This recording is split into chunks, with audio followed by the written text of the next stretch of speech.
เตือนมึงดีๆแล้วนะ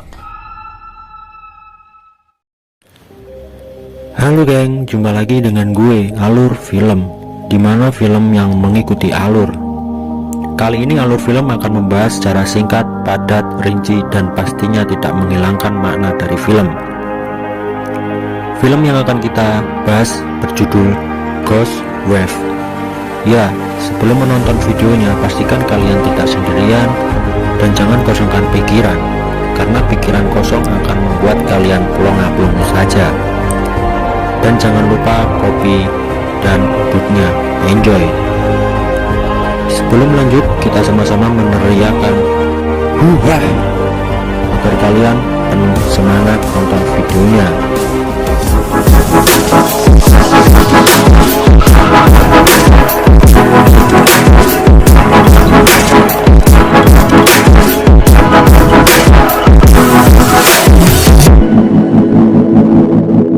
Di awal film diperlihatkan seorang siswi sekolah menengah atas di kota Bangkok yang bernama Nat.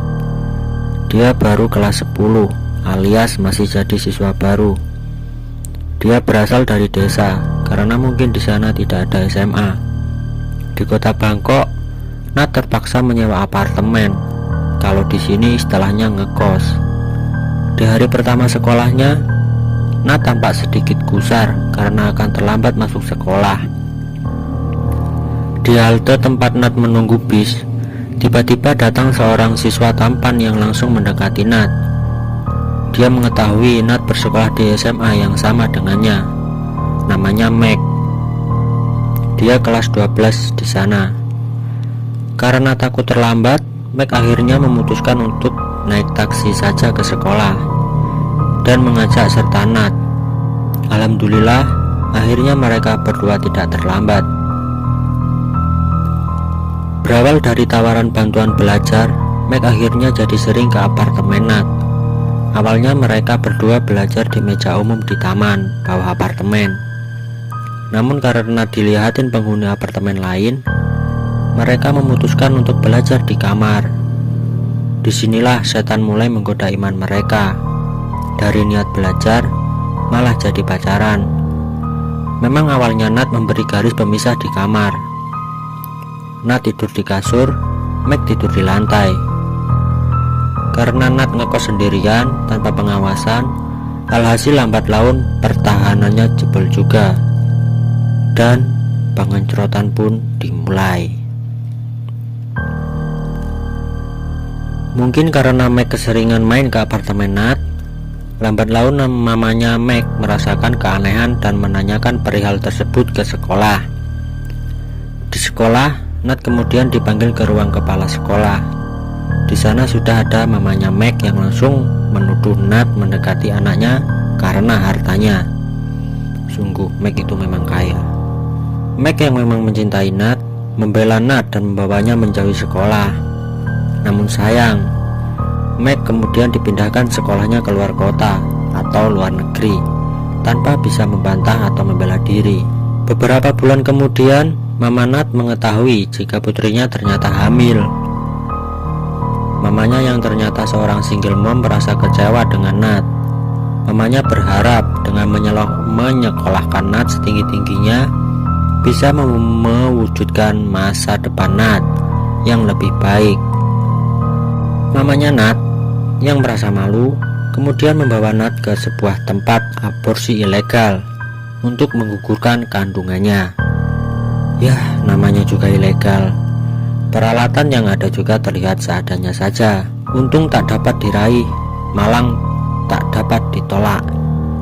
Proses aborsi Nat mengalami kekacauan sehingga Nat meninggal kehabisan darah. Para pelaku aborsi yang mengetahui jika Nat meninggal kemudian kabur begitu saja, meninggalkan jasad Nat dan ibunya yang panik kebingungan serta menangis. Meski banyak yang berusaha memberitahu Meg jika Nat telah tiada, namun di mata Meg, sosok Nat masihlah seperti yang dulu, cantik, penuh pesona.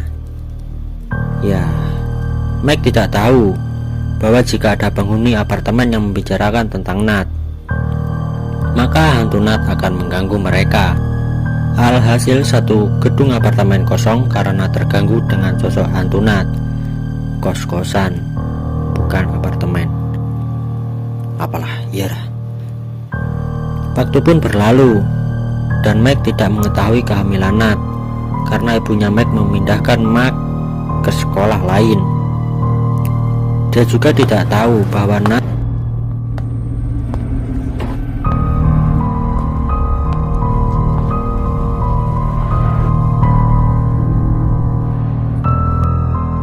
yang menjadi arwah gentayangan tidak diketahui juga oleh Meg. Nah, betul.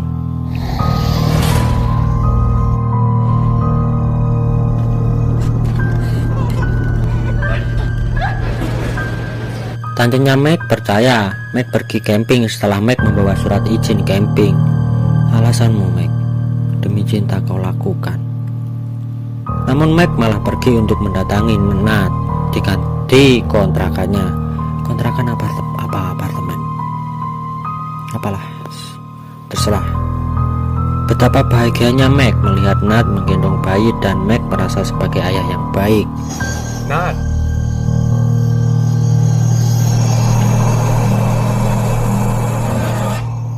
Meg meminta ibunya untuk merestui dia menikahi Nat. Namun ibunya menolak karena Nat sudah mati. Meg marah dong dan meninggalkan ibunya yang sedih. Akhirnya pengelola apartemen pun memanggil pendeta untuk mengusir atau menaklukkan hantu Nat.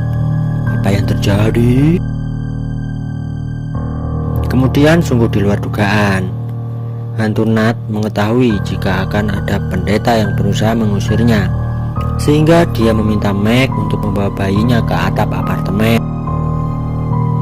Biksu yang diundang kemudian datang dan berhasil membuat hantu Nat tidak berdaya.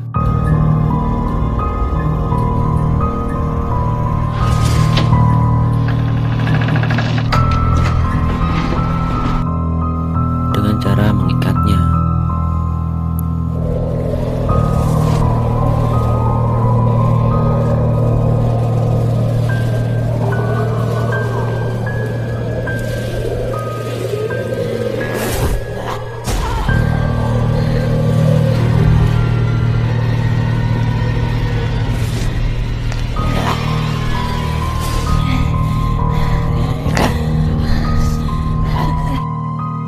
Kamar yang biasanya cerah dan rapi tampak suram dan berantakan.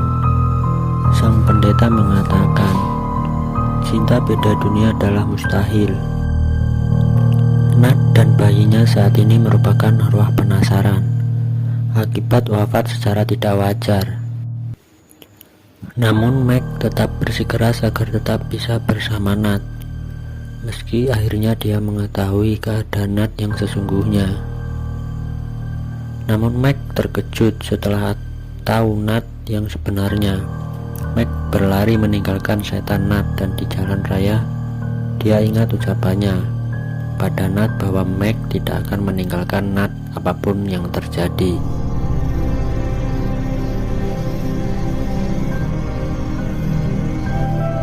พี่อยากอยู่แบบนี้กับน่านตลอดไปกันพี่จะไม่เปลี่ยนใจนะ Meg berbalik arah dan dia pun tewas ditabrak sebuah mobil. Nat tidak lagi menjadi arwah gentayangan yang mengganggu orang lain. Dia hidup bahagia bersama Meg di alam hantu. Penghuni kontrakan memberi tanda khusus pada pintu kamar nomor 412 agar tidak ada penghuni kontrakan yang berani memasukinya. Sedangkan ibu Nat dan ibu Meg berdoa dan sedih bersama bahwa mereka kehilangan anak-anak mereka. Andai Meg dan Nat tidak melakukan hubungan terlarang, mungkin besar mereka akan menikah dan hidup bahagia sebagai manusia. Film pun tamat, ending yang kurang seram tapi romantis. รักษาตัวเพียงคนเดียว